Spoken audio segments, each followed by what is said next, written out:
Thank you. Thank you for I'm coming. glad to be with you. As Vice President, you've worked very closely with President Biden for almost 4 years. He was here on our show, and he said there wasn't a single thing that he did that you could not do. Mm-hmm. What do you think would be the biggest specific difference between your presidency and a Biden presidency? Well, we're obviously two different people, and we have a lot of shared life experiences. For example, the way we feel about our family and our parents and so on, but we're also different people, and I will bring those.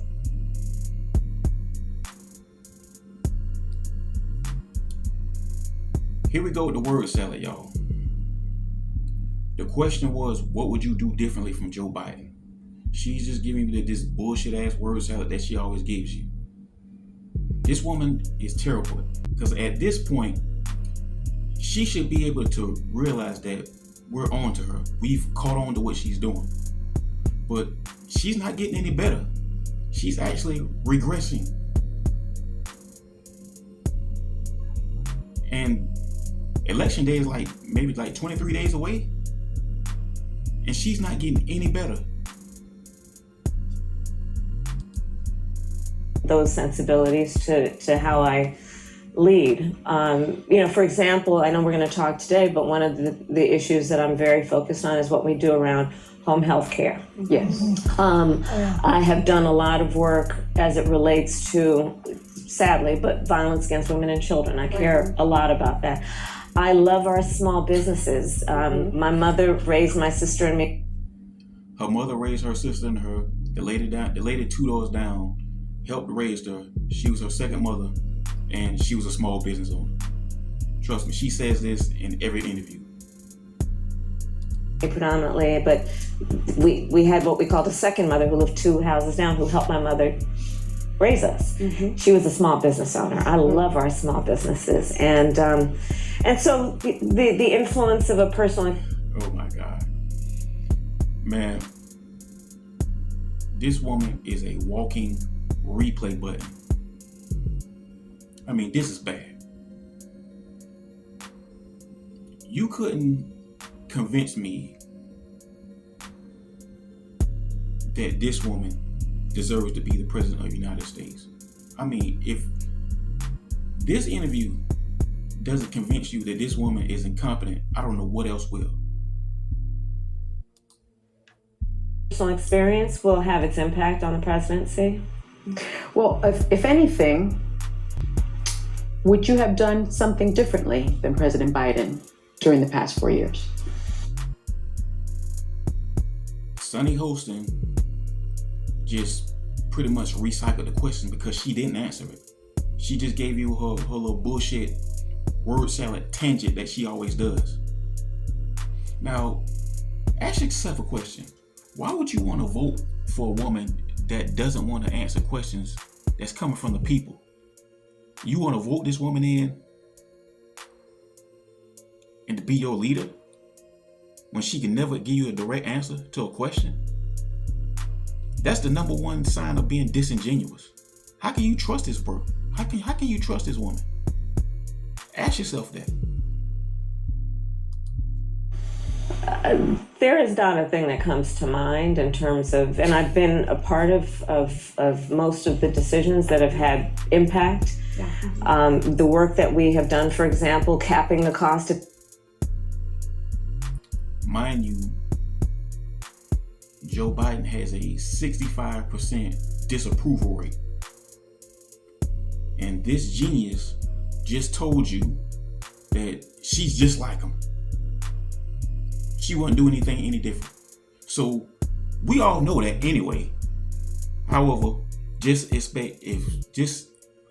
anticipate if she ever becomes president, which she's not gonna win, but let's just hypothetically say she will. You're gonna see more of the same things the next 4 years. It's gonna be another 4 years just like this.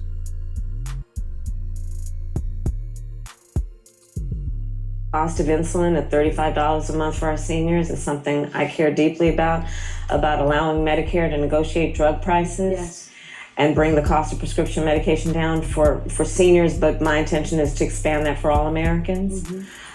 The work we have done to invest in American industries, whether it be in terms of manufacturing and creating almost 800,000 new jobs around manufacturing, those were all a shared priority. Well, let's Kamala, and I'm calling you Kamala because for all of those who are mispronouncing it, I want you all to know how to say it. But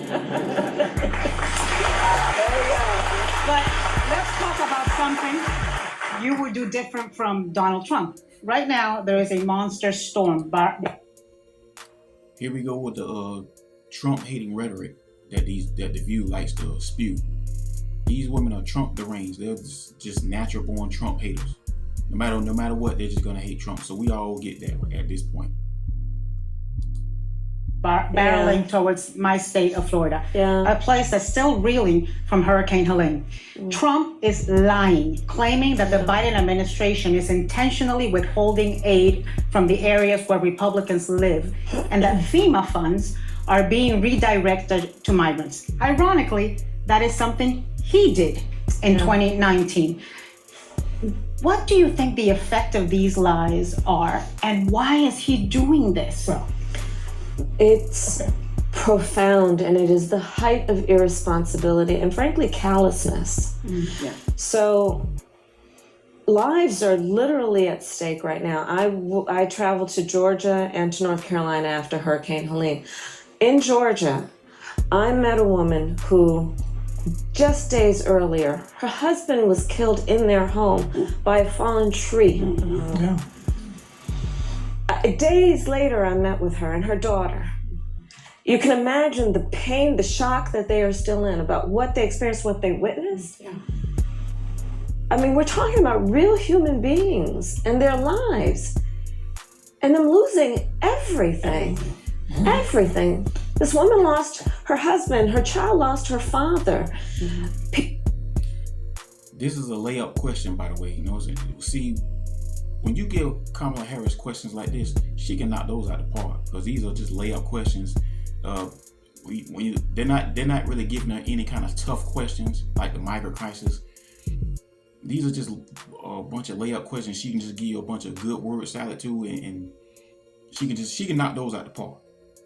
And the thing of it is, the question is based in hating Trump because you have to think this is the View, and they're just a bunch of feminists sitting on the panel, and for some odd reason they just hate Trump with everything they got. So you can pretty much expect this type of rhetoric coming from them. People are losing their home with no hope of ever being able to reconstruct or return. Yeah. And the idea that somebody would be playing political games for the sake of himself, but this is so consistent about Donald Trump. He puts himself before the needs of others. I fear that he really lacks empathy on a very basic level to care about the suffering of other people and then understand the role of a leader is not to beat people down, it's to lift people up. Absolutely. Especially in a time of crisis. In the name of the storm, as this massive storm is heading. She just let them bait her into a Trump tangent. You see, this is the stuff that they want to say about Trump, but they just they just baited her and allow her to say it. This is not a good look for her. You see, for some odd reason at this point, she thinks bashing Trump is gonna help her, and going on shows like this, it's not gonna help her because she's doing very poorly in the polls. This woman is desperate. It's about to hit Florida. Yeah. You and Governor DeSantis have been going back and forth, trading jabs over your attempt to check in. And ahead of the storm, you've called him selfish for not taking your calls. Now, he said this morning, you've never called regarding any of the storms Florida has had since you've been vice president until apparently now, and called it political. What's your response to that? Well, first of all, I have called and talked with, in the course of this crisis, this most recent crisis, Democrat and Republican governors. Called, taken the call, answered the call. Well, which ones did you call? Which ones did you talk to? That's a very vague statement to make. I mean, she basically just said, well, I've called Democrat and Republicans, and I've talked to them. Who did you talk to? And they won't press about it. They're not gonna ask her this. They're not even gonna ask her. The call, had a conversation. So obviously, this is not an issue that is about partisanship or politics for certain leaders, but maybe is for others. What you also know, and the issue of what's about to hit Florida and your live show, so I just can't stress enough. This hurricane coming to Florida is and predicted to be historic in terms of how serious and devastating it will be. And I urge every and anybody who is watching or has family members in that area, please, please, please take seriously your local officials. Admonition to you, if they're telling you to evacuate, get your stuff and go. If they're whatever they're telling you, because we gotta, Floridians, tough folks, been through a lot, but this is going to be different than they've been before. And I know a lot of folks might think, I've been through this, I grew up here, I've seen it all, I'll be fine. This one is going to be different, and that's why I called the governor about what Florida has received in terms of impact. We have to have an agreement that at some point Well, here's the thing, Kamala. Ron DeSantis, he doesn't have to talk to you. He can just talk to Joe Biden, your boss. He don't have to talk to you.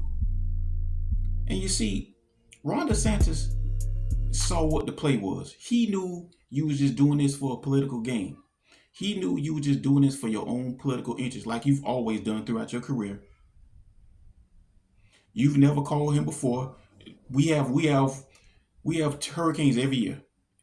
At the least 2 every year. You've never called Ron DeSantis before. I'm in Florida. You've never been down here before. All of a sudden, now you're running for president. Now you want to call him? He saw that play. You ain't fooling nobody. But guys, this is the Do Better You channel. This your boy Mazzo Capone. Like and subscribe. Let me know what you hear. Let me know what you think in the comments. I appreciate y'all. I love y'all. On to the next one.